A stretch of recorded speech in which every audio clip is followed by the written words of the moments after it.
La chaîne Faisons-nous peur a été démonétisée en novembre 2025. Même s'il peut vous arriver de voir des pubs sur les vidéos, aucun revenu publicitaire n'est généré.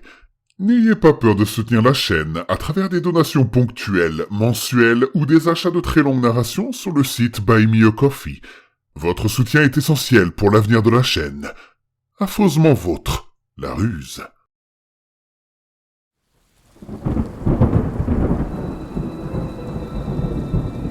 Attention, le contenu de cette vidéo peut heurter la sensibilité des plus jeunes. Vous êtes prévenus.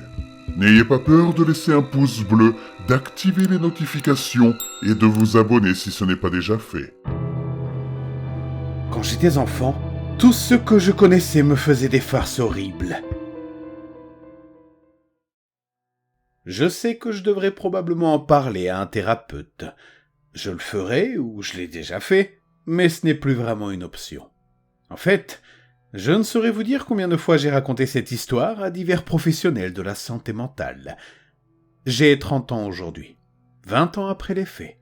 Je veux juste que ça s'arrête. J'étais un enfant assez ordinaire, je pense. Un peu bizarre, mais tous les enfants sont un peu bizarres, non ? J'avais une sœur aînée, et nous nous disputions comme deux chats. J'avais quelques bons amis, dont la plupart vivaient dans ma rue ou dans la rue voisine, et nous nous retrouvions après l'école pour jouer jusqu'à l'heure du dîner. Ma vie était assez idéale. Je jouais au football, je crois. Honnêtement, j'ai beaucoup de mal à me souvenir de mon enfance. Je me souviens avoir reçu une Nintendo DS pour mon 10e anniversaire, et nous avons organisé une grande fête dans le jardin. Presque tout le quartier était là. Mon anniversaire tombait juste avant les vacances d'été. Il y avait donc beaucoup d'excitation dans l'air, et la soirée était chaude et semblait plus animée que les autres. Les adultes ont allumé un feu dans notre petit foyer, et ils se sont assis autour pour boire de la bière pendant que nous courions partout. J'ai eu le droit de rester debout plus tard que d'habitude, et les autres enfants ont chassé les lucioles avec moi et fait griller des marshmallows jusqu'à tard dans la nuit. Je me souviens être allé me coucher heureux, impatient de voir arriver l'été et épuisé. Je me suis endormi rapidement, les étoiles et les lunes autocollantes qui brillaient dans le noir illuminant le plafond au-dessus de ma tête. Au réveil, le lendemain de mon anniversaire, quelque chose semblait bizarre. Je n'arrivais pas à mettre le doigt dessus. Je n'avais pas fait de cauchemar, ce n'était pas ça. J'avais mieux dormi que je me souvenais l'avoir jamais fait. Il était tard, et j'ai compris. Ça devrait être ça. Ma mère me réveillait généralement vers 8 heures quand je n'avais pas école. Elle disait que c'était une bonne habitude de se lever tôt et de commencer la journée du bon pied.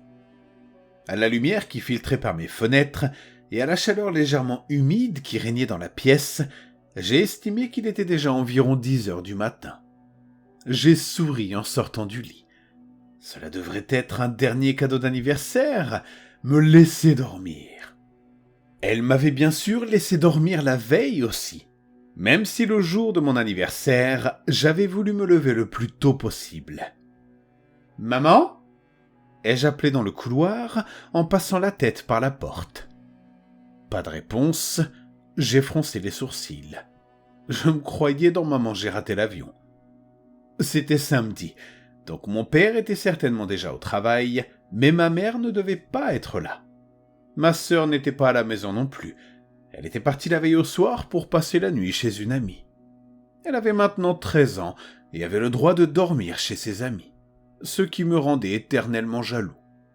Je décidai qu'elle devait être dans le jardin devant la maison. J'enfilai une chemise et quittai ma chambre. Je sentis l'odeur du café, mais il n'y en avait plus dans la cafetière. Il y avait aussi de la vaisselle dans l'évier, avec des restes d'œufs collés à une poêle. Ce n'était pas nécessairement alarmant, mais c'était étrange.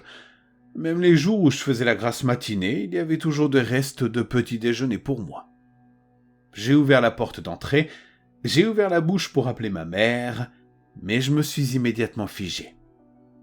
À mi-chemin dans notre allée se trouvait le facteur. Il était allongé par terre, étendu de manière inconfortable sur le ciment, du sang frais formant une flaque macabre sous son corps. Je ne savais pas quoi faire. Je ne pouvais pas bouger. Ses membres étaient pliés dans des angles horribles. Son visage était détourné de moi. On aurait presque dit qu'une force omnipotente l'avait soulevé dans les airs puis l'avait violemment rejeté au sol. Le colis qu'il devait livrer gisait à quelques mètres de là, le carton cabossé et imbibé de rouge. Je n'avais pas besoin d'être confirmé qu'il était mort, cela ne faisait aucun doute. Je n'avais jamais vu de cadavre auparavant. Mes parents regardaient parfois des films d'horreur, mais cela ne comptait pas vraiment. Je suis rentré dans la maison et j'ai fermé la porte derrière moi. Je vous rappelle que j'avais 10 ans. Mon esprit tournait à toute vitesse et mon cœur semblait prêt à exploser. Tout mon corps était en ébullition, à tel point que je ne pouvais que bouger lentement, dans un faux sentiment de calme. « Maman !» Et j'appelais à nouveau, dans la maison silencieuse, la voix brisée. « Maman, t'es là ? Il s'est passé quelque chose dehors, maman !» Personne n'a répondu. La maison était beaucoup trop calme, et tout ce que j'entendais, c'était le sang qui battait dans mes oreilles. J'ai dû m'appuyer contre le mur pour me rendre dans la chambre de mes parents, car je tremblais tellement que j'avais du mal à tenir debout. « Maman !» J'ai poussé la porte de sa chambre, elle a grincé. Le bruit presque assourdissant dans le silence qui enveloppait la pièce. Notre vieille chatte grise, Gumbo, s'est faufilée par l'interstice et s'est glissée dans le couloir, effleurant ma jambe au passage. J'ai vu une bosse dans le lit. Pendant un instant, j'ai pensé qu'il s'agissait simplement d'oreillers. Mais je me suis vite rendu compte que cela ne pouvait pas être le cas. Le lit était fait, et tous les oreillers étaient bien en place, appuyés contre la tête de lit. « Maman, tu dors ?» Ma voix n'était qu'un murmure, même si je n'essayais pas de la réveiller. Je voulais vraiment qu'elle se réveille. Je pense que je savais déjà, d'une certaine manière. Il y avait quelque chose dans l'air, une lourdeur, comme si le monde entier était recouvert d'une chose vide, chaude et morte. Une image de désert m'est venue à l'esprit. Un endroit si loin de tout et complètement dépourvu de quoi que ce soit. Dépourvu de vie. Quand j'ai retiré les couvertures, le choc m'a envahi comme une décharge électrique. Chacune de mes veines, chacun de mes os et chacun de mes muscles semblait avoir une température supérieure de 20 degrés à la normale. Il y avait du sang partout. Je ne voyais pratiquement aucune partie des draps qui n'était pas imprégnée de sang. Cela ressemblait au jus de cerise que nous faisions parfois à partir des fruits de l'arbre dans notre jardin, en écrasant les baies avec nos mains et en riant, tandis que le sirop collant coulait le long de nos poignets. Ses yeux étaient ouverts. Sa bouche était ouverte aussi, grande ouverte, comme si elle était sur le point de crier.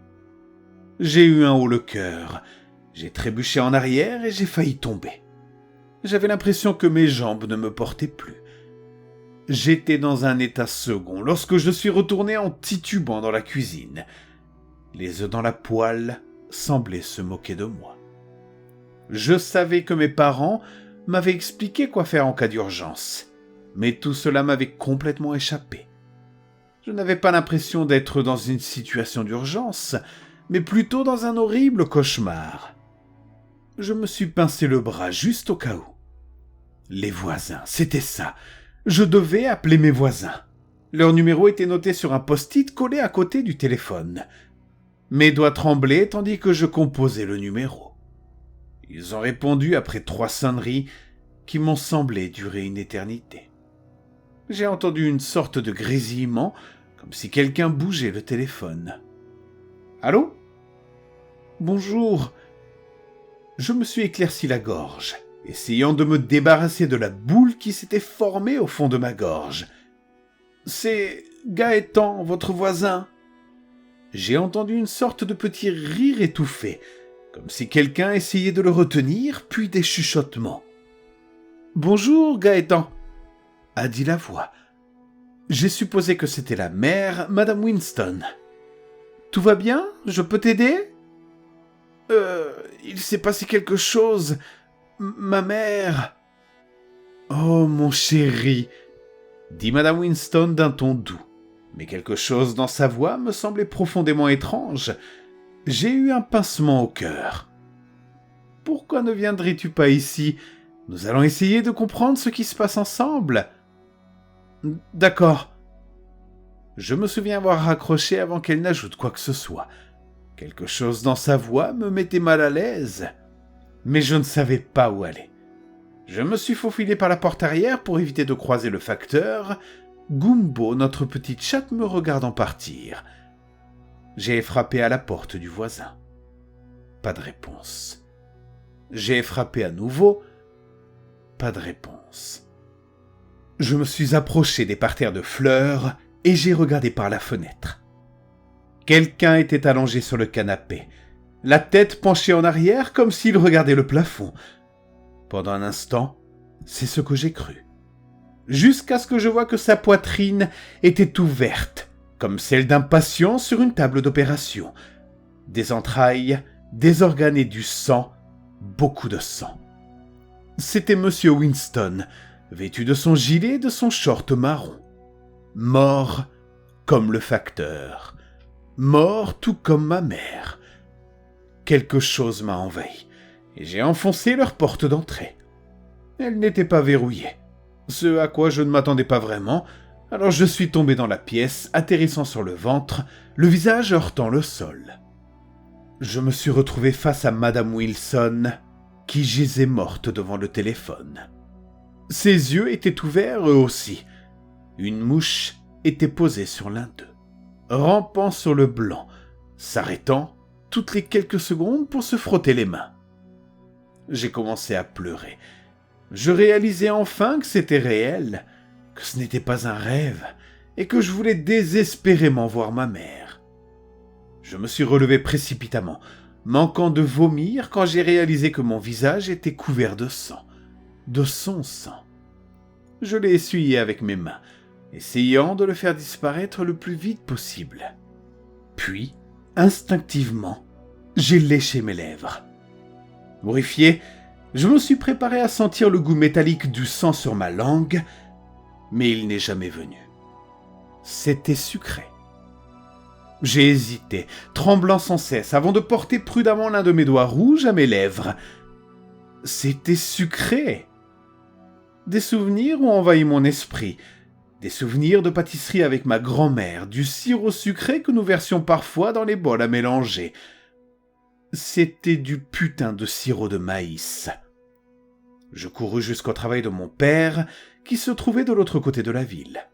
Quand j'arrivai, j'étais sur le point de m'évanouir et trempé de sueur, mais cela m'avait facilité un peu la tâche, car la route était complètement déserte. Il y avait quelques voitures garées sur le bord de la route, ou parfois au milieu, mais aucune n'était occupée. Certaines étaient couvertes de sang, du sang épais, rouge et gluant. La gentille réceptionniste, qui était toujours à l'accueil et qui me donnait toujours des bonbons quand mon père m'amenait, avait la tête appuyée contre l'ordinateur. Ses cheveux étaient collés par un liquide rouge, comme si quelqu'un lui avait arraché des mèches entières de cuir chevelu. Avant même d'avoir le temps de réfléchir, j'ai passé mon doigt sur le côté de sa tête et je l'ai léché. C'était sucré. J'avais l'impression que mon cerveau allait exploser, comme si je me tenais au bord d'un précipice complètement incompréhensible. J'ai secoué la femme. Elle s'est affaissée comme une poupée de chiffon. J'ai sangloté en la poussant, et elle s'est effondrée sur le sol, sa tête heurtant le carrelage. « Réveille-toi !» lui ai-je crié. « Je sais que t'es pas morte !» Elle n'a pas bougé d'un doigt. Elle me fixait simplement, sans cligner des yeux, la bouche entr'ouverte. Je me suis précipité dans la pièce où mon père travaillait habituellement, cherchant son espace de travail. Je ne me souvenais pas où il se trouvait, juste qu'il était à peu près au milieu, près du mur. Et dans chaque box, quelqu'un était mort. Certains semblaient presque paisibles, comme s'ils avaient été pris par surprise. Mais la plupart avaient été éventrés d'une manière ou d'une autre. Les entrailles pendaient, les os étaient visibles, le sang avait éclaboussé les murs, et certains avaient même le visage complètement arraché. C'était comme si quelque chose d'invisible avait balayé la ville dans une frénésie meurtrière. Mais tout leur sang était fait de sirop de maïs. Dans un moment de courage, j'ai même touché l'un des organes qui ressemblait à un étrange ballon dégonflé. Et il a bougé. Mais plus comme du plastique que comme une partie du corps humain. À un moment donné, j'aurais juré avoir entendu un petit rire derrière moi. Je me suis retourné brusquement, mais il n'y avait personne. J'ai trouvé mon père près du distributeur d'eau, assis contre le mur, un cornet en papier encore mollement serré dans la main. Il fixait droit devant lui, du sang coulant de ses yeux, de son nez et de sa bouche, comme s'il avait explosé de l'intérieur. « Papa !» Et je murmurais en lui saisissant l'épaule. « Ce n'est pas drôle, arrête s'il te plaît !» Il y avait une expression étrange sur son visage, que je pouvais à peine distinguer à travers le rouge, presque comme un sourire. Comme un sourire que quelqu'un ferait seulement s'il essayait très fort de ne pas le faire. Je suis rentré chez moi en marchant au milieu de la route, en équilibre sur les lignes jaunes, pour avoir quelque chose sur quoi me concentrer. Car j'étais presque certain que si j'arrêtais de marcher, je ne pourrais plus repartir. Une fois arrivé, je me suis glissé dans mon lit et j'ai fermé les yeux. Je ne savais pas quoi faire d'autre. Finalement, après ce qui a dû être des heures et des heures allongées là, je me suis endormi d'un sommeil agité.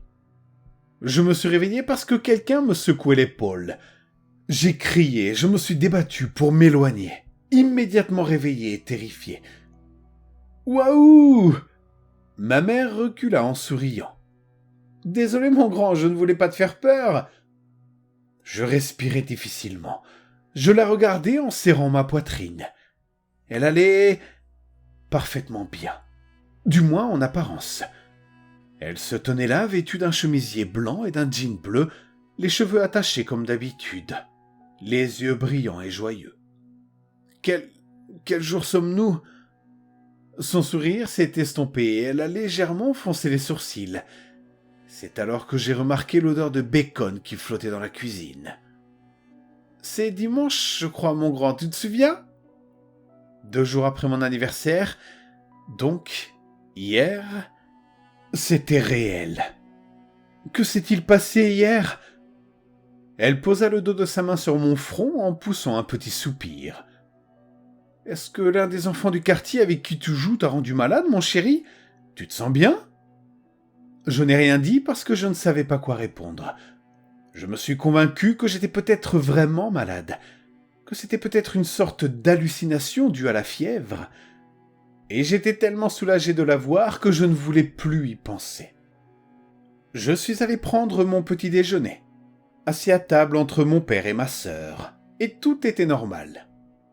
Mais quand j'ai quitté la maison plus tard dans la journée, je l'ai vue. Sur le chemin menant à notre maison, il y avait quelque chose de rose sur le trottoir, une légère tache rose, comme si quelque chose de sucré, de rouge et de collant avait été récemment nettoyé. Comme je l'ai dit, cela fait 30 ans. J'avais l'impression d'avoir presque surmonté cet incident.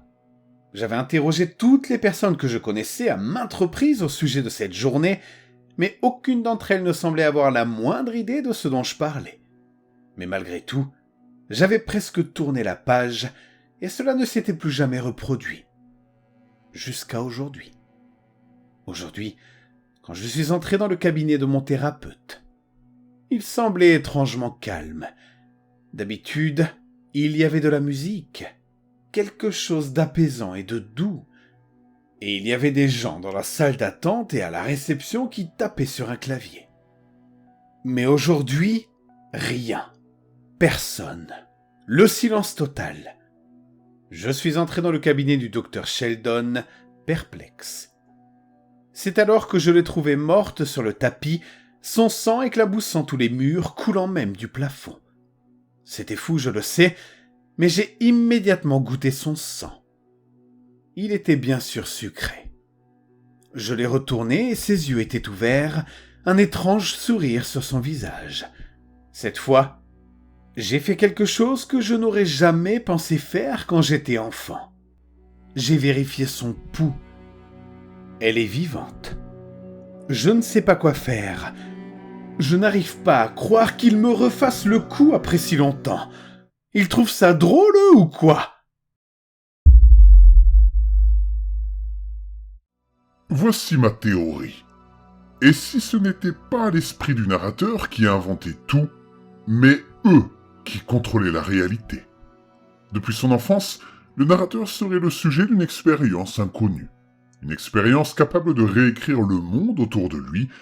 Les morts ne sont d'ailleurs pas des illusions, ils ont réellement eu lieu. Mais chaque fois que la vérité devient trop dangereuse, il la rembobine. Le sang sucré n'est pas une hallucination. C'est une erreur de fabrication. Une matière de remplacement imparfaite utilisée pour reconstruire les corps comme un décor mal programmé dans une simulation. Les organes qui ressemblent à du plastique, la ville figée, les rues désertes, tout indique un monde artificiel remis en place à la hâte. Quand l'enfant découvre la vérité, la journée est effacée. Tout repart normalement. Sauf que la mémoire, elle, ne peut pas être totalement nettoyée. Il reste des traces, la tache rose sur le trottoir, l'inquiétude persistante, les souvenirs fragmentés. 30 ans plus tard, la répétition chez la thérapeute montre que le système recommence. Soit la simulation se dégrade, soit il est arrivé à la limite d'âge de l'expérience. Cette fois, ils n'ont pas encore eu le temps de corriger la scène. Et quand je dis eux ou ils, je n'ai aucune idée de ce que c'est. Le sourire sur les visages des morts n'est d'ailleurs pas une coïncidence à mon avis. Ce sont des acteurs. C'est pour ça que le narrateur pense entendre des rires étouffés. Les acteurs savent que le décor va être réinitialisé. Et ces acteurs se moquent de lui parce qu'il est le seul à se souvenir de chaque redémarrage. Enfin, c'est mon avis. Réécoutez l'histoire et dites-moi ce que vous en pensez.